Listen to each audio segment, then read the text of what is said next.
Eu creio que a primeira coisa a ser notada é que quando Paulo fala do Espírito Santo, ele está falando da terceira pessoa da Trindade.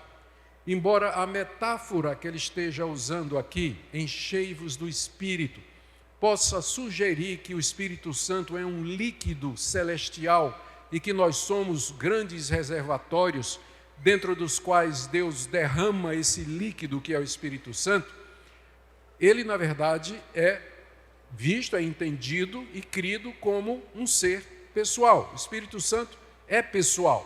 Ele não é um líquido, não é um gás, não é uma força que vem de Deus, mas ele é a terceira pessoa da Trindade.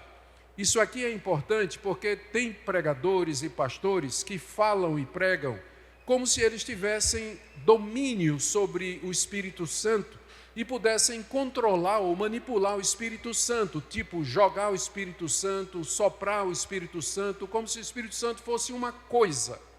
Mas o Espírito Santo não é uma coisa, ele é uma pessoa.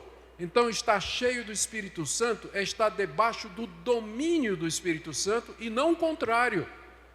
Você nunca vai chegar a um ponto de espiritualidade que você vai manipular, controlar ou dizer ao Espírito Santo o que ele vai fazer, quem ele vai curar, aonde ele vai se revelar. Não é interessante que no Novo Testamento os apóstolos nunca marcaram reunião de cura?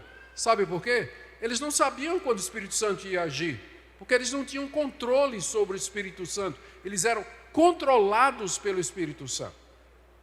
Segunda observação aqui é que quando Paulo diz enchei-vos do Espírito, ele está falando da terceira pessoa da Trindade, ele não colocou aqui o adjetivo santo, que é o adjetivo que caracteriza o Espírito e o faz diferente dos demais espíritos. A mesma palavra espírito no grego é usada no Novo Testamento para se referir ao espírito humano e aos espíritos imundos. O que faz a distinção do Espírito de Deus em relação a esses dois é o apelativo santo. Esse é o nome dele, Espírito Santo, em distinção aos espíritos imundos e ao espírito pecaminoso do ser humano. Por que isso é importante? Porque quando Paulo fala enchei-vos do Espírito Santo, já se pode depreender, já se pode inferir que o primeiro efeito de alguém que está sob o controle do Espírito será santidade. Por isso é a primeira e mais importante característica que nós devemos procurar no que diz respeito ao poder e à ação do Espírito Santo em nós, é a santidade, porque ele é o Espírito Santo. Se alguém está cheio do Espírito que é santo, é óbvio que a primeira evidência disso vai ser não experiências, embora elas possam ser bem-vindas, mas santidade de vida. No casamento, nas relações sociais, como nós vamos ver aqui, na criação de filhos, na relação marido e mulher e assim por diante. Uma terceira coisa que nós queremos observar aqui, já vamos para o segundo ponto. Eu queria, nesse primeiro, ser muito breve. Eu queria que lembrássemos dessas duas coisas. Quem é o Espírito Santo e agora o que é que significa ser cheio dele.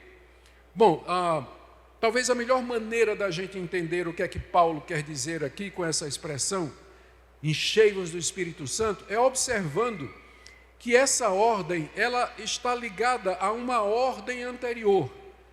Veja que Paulo começa dizendo, não vos embriagueis com vinho, mas enchei-vos do Espírito Santo. Então, ele está fazendo um contraste que só é verdadeiro porque existe um ponto de analogia.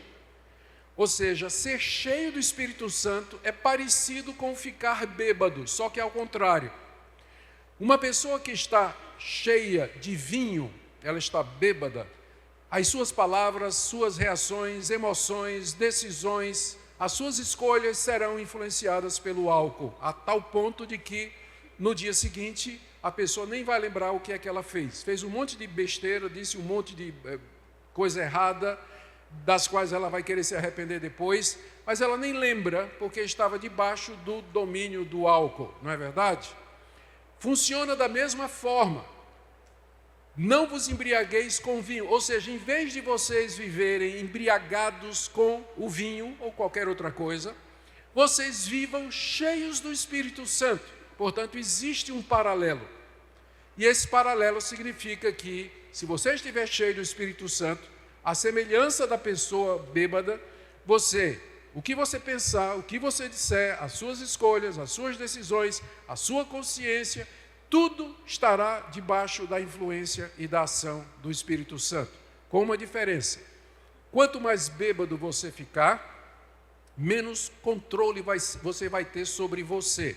Tanto é que Paulo fala que isso é uma vida que leva à dissolução, à inutilidade, literalmente, à inutilidade. Enquanto que, quanto mais cheio do Espírito Santo você for, mais domínio próprio você vai ter. Não é verdade? É por isso que eu não entendo como tem pessoas que identificam a presença do Espírito Santo pela bizarrice da atitude das pessoas. Então, para essas pessoas, quanto mais estranho for, mais cheio do Espírito Santo a pessoa é. Aí o cara sobe em pau de sebo durante o culto, planta bananeira, dá salto triplo mortal, e aí vai dizer que está cheio do Espírito Santo. Mas eu acho que por aqui, quanto mais cheio do Espírito, em oposição a estar embriagado, mais domínio próprio a pessoa tem. Mais santa ela vai ser nos relacionamentos, nas conversas, em tudo que ela faz. Não vamos confundir bizarrice, estranheza, coisas absurdas com plenitude do Espírito Santo. Algumas pessoas dizem, não, mas lá no dia de Pentecostes, quando o Espírito Santo desceu, a multidão olhou para eles e disse que eles estavam bêbados. Sim, mas não porque eles estavam plantando bananeira, mas porque eles estavam falando coisas que alguns da multidão não estavam entendendo. Como pessoas bêbadas falam, não tinha ninguém ali procedendo de maneira bizarra, caindo no chão, rolando no chão e coisa dessa natureza. Quanto mais cheio do Espírito Santo nós formos, mais humanos nós seremos, mais gente nós seremos, mais pessoas nós seremos, porque nós seremos curados, protegidos, abençoados de todas as bizarrices que o pecado introduziu na nossa natureza, e seremos mais semelhantes ao Senhor Jesus, o homem perfeito, que é isso que o Espírito Santo quer produzir em nós. Então, em primeiro lugar, ser cheio do Espírito Santo é entendido à luz desse paralelo com o ficar embriagado, e significa estar debaixo do domínio, do controle do Espírito Santo, que produz domínio próprio e santidade de vida.